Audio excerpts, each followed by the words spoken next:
Mais uma arma no combate à dengue. Câmara de Taubaté cria projeto para que sementes de repelentes naturais sejam distribuídas aos moradores. Nós estamos pedindo à Prefeitura que faça uma distribuição gratuita à população. E os casos não param de crescer na região. Mais pessoas ficam doentes em Lorena, Taubaté, Ubatuba e São José dos Campos.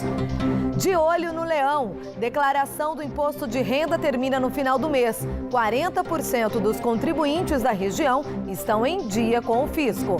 Os últimos momentos de Dom Raimundo Damasceno no mais alto cargo da CNBB. A Assembleia Geral dos Bispos, em Aparecida, escolhe a nova presidência. A conferência tem que atualizar suas diretrizes para a sua evangelizadora à luz desses documentos do Papa. Hoje é dia de festa em Caçapava. A cidade completa 160 anos e tem show dos Demônios da Garoa.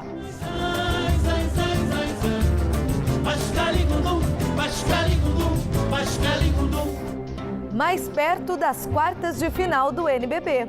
O São José Basquete vence o Paulistano e agora busca a classificação para a próxima fase. Convocação de Bernardinho. 5 jogadores do vôlei Taubaté vão integrar a seleção brasileira para disputar a Liga Mundial. Agora no Band Cidade, que já está no ar.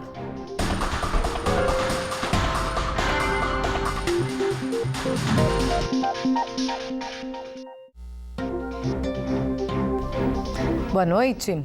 Plantas medicinais no combate à dengue. Projeto de lei quer que a Prefeitura de Taubaté distribua sementes de repelentes naturais aos moradores. A proposta é conter o avanço da doença na cidade. Em tempos de epidemia de dengue, a nova arma contra o mosquito transmissor da doença são os repelentes naturais. Para blindar Taubaté do mosquito, um projeto da Câmara Municipal quer pôr em prática a distribuição de mudas de citronela e de crotalária. Nós estamos pedindo à Prefeitura que faça uma distribuição gratuita à população. Além de fazer plantações dela em canteiros centrais, nas praças, também distribuir mudas nas escolas municipais, alguns pontos de referência em Taubaté, onde o munícipe pode pegar e plantar na sua casa. É importante lembrar que estas plantas não matam o mosquito da dengue, mas repelem. A eficácia das mudas não são comprovadas. De acordo com esta gestora ambiental, os repelentes naturais funcionam melhor em formas industrializadas. A instituição farmacêutica usa a citronela amplamente em repelentes naturais. Isso não significa que se você plantar uma planta de citronela na sua casa, você vai estar 100% protegido. Na verdade, a planta ela repele os insetos nela mesma. Então, assim, a gente tem que sempre pensar que a citronela e outros repelentes são todos os efeitos paliativos. O certo mesmo é você evitar o foco e usar o repelente na sua pele. Aí sim você tem uma garantia maior de proteção. As plantas são encontradas em lojas de jardinagem e se o número de casos de dengue aumentam, refletem diretamente nas vendas, alta de 20%. Primeiro é a citronela, que todo mundo procura, né?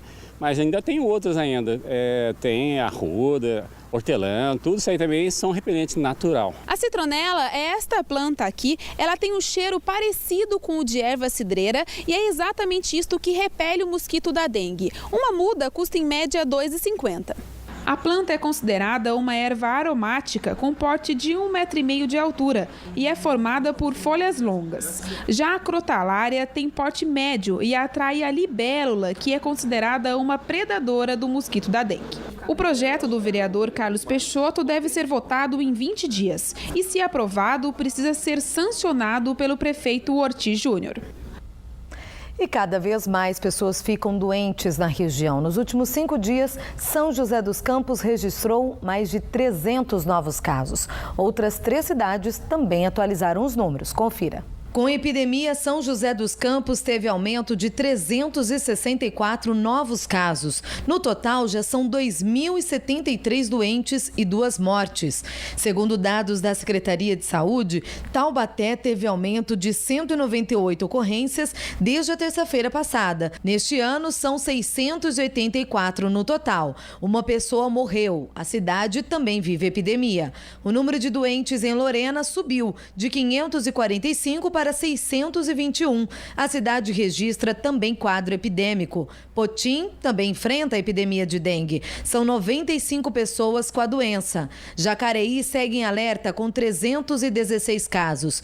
No litoral norte, aumento também em Ubatuba. Passou de 320 para 381. Caraguatatuba enfrenta a situação mais crítica. O município registrou calamidade pública e está com 2.366 doentes e 2 mortes confirmadas. São Sebastião possui 998 casos confirmados. A região reflete a gravidade em que o estado paulista se encontra. De acordo com o Ministério da Saúde, São Paulo lidera com aproximadamente 258 mil casos até agora, mais da metade de todo o Brasil. Em relação ao mesmo período de 2014, o número de pessoas com dengue no país teve aumento de 240%. A Câmara de Taubaté ouviu hoje os primeiros depoimentos da Comissão Especial de Inquérito que investiga a morte de recém-nascidos na UTI neonatal do Hospital Universitário. Eles foram infectados por uma superbactéria. E quem está no Legislativo e tem mais informações é a repórter Gabriela Leite. Boa noite, Gabriela. Oi, Gianda, boa noite. É isso mesmo. Estava programado ouvir 2 médicos, mas a médica Estela Zorner não compareceu e somente o médico Ciro Bertoli prestou o depoimento. Ele falou basicamente sobre o que é a superbactéria. Sobre isso eu converso com o vereador Diego Fonseca. Vereador, boa noite. O que foi apurado na sessão de hoje? Como você acabou de falar, né? Primeiramente, boa noite a todos. Quem foi ouvido foi o Dr. Ciro Bertoli e ele prestou esclarecimentos o que é essa superbactéria, como ela é adquirida, né? Como os pacientes adquirem essa superbactéria e detalhes maiores, né? Como também se fazer a prevenção. Foram informações importantes, mas ainda a comissão ela precisa continuar, precisa de mais pessoas ainda serem ouvidas e eu acredito que isso será feito. Você falou dos próximos depoimentos. Quando isso deve acontecer e quais são essas pessoas que devem ser ouvidas? O presidente da comissão, na data de hoje, ele convidou o presidente do Conselho Municipal de Saúde, que é o senhor Mário Romero, convidou também novamente a doutora Estela Zorner, que venha a essa comissão prestar esclarecimentos, e as demais pessoas. Nós esperamos que venham realmente a vigilância sanitária, que venham os responsáveis do hospital, porque algumas informações são contraditórias. Eles dizem que foram apenas um bebê que veio a óbito, e não foi, foram 4, né? Então isso não precisa ser esclarecido. E aí fica a minha pergunta, por que esconder as informações? Nós queremos saber a verdade. E quais são os próximos passos, então, dessa SEI, além de escutar essas pessoas? Fazer o relatório, né, depois dos depoimentos, fazer uma análise de indicações, quem foram os responsáveis e eu acredito que tem que se punir, né, enviar uma cópia ao Ministério Público para tomar as devidas providências, porque do jeito que está não pode ficar. Falando um pouquinho da SEI, qual é a importância disso para a Câmara e também para os moradores aqui de Taubaté? É de grande valia. Veja bem, o Hospital Universitário ele é referência em 39 cidades aqui do Vale do Paraíba. Então nós precisamos ter as informações corretas, verificar o que está acontecendo. Veja bem, eles recebem dinheiro público para administrar, para atender vocês, me atender também. Então isso nós precisamos e é isso que nós estamos fazendo. Tá bom, obrigada pelas informações. Gianda, é com você. Ok, obrigada, Gabriela. Muita gente deixa para a última hora para declarar o imposto de renda. O prazo termina no final deste mês. 40% dos contribuintes da região já estão em dia com o fisco. 30 de abril é o último dia para fazer a declaração. Segundo a Receita Federal, é obrigado a apresentá-la a pessoa que recebeu em 2014 rendimentos tributáveis acima de R$ 26.816,55 e também quem recebeu rendimentos isentos não tributáveis superiores a R$ 40 mil. Os contribuintes que fizerem a declaração no início do prazo serão os primeiros a receber a restituição. Tem também prioridade pessoas com mais de 60 anos, portadoras de doenças graves ou com deficiência física ou mental. Quem atrasar será multado em 1% por mês do imposto devido ou a restituir, com limite de até 20% do valor. O valor mínimo da multa é de R$ 165,74. A declaração pode ser preenchida no próprio computador, através do programa gerador ou em dispositivos móveis, como tablets ou smartphones, por meio do aplicativo M-IRPF, disponível para os sistemas Android ou iOS. Ou, se preferir, o contribuinte pode fazer diretamente no site da Receita Federal. O contribuinte não deve deixar para entregar a declaração nos últimos dias, porque com a pressa ele pode cometer algum erro de preenchimento da declaração e pode ocasionar que a declaração fique retida em malha. Para o contribuinte que tiver imposto a restituir, enquanto a declaração estiver em malha, ele não recebe a restituição. E ele deve também ficar atento a 3 motivos que foi maior incidência de malha do ano passado, que é a omissão de rendimentos por parte do titular, isso quando o titular tem mais de uma fonte de rendimento, por exemplo, tem 2 salários e só declara um. E o contribuinte que declara o dependente, mas se o dependente tiver algum rendimento, ele também deve declarar os rendimentos desse dependente.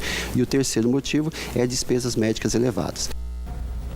O ovo foi um dos itens responsáveis em deixar a cesta básica mais cara na região em março. Os dados são do Núcleo de Pesquisas Econômicos Sociais da Universidade de Taubaté.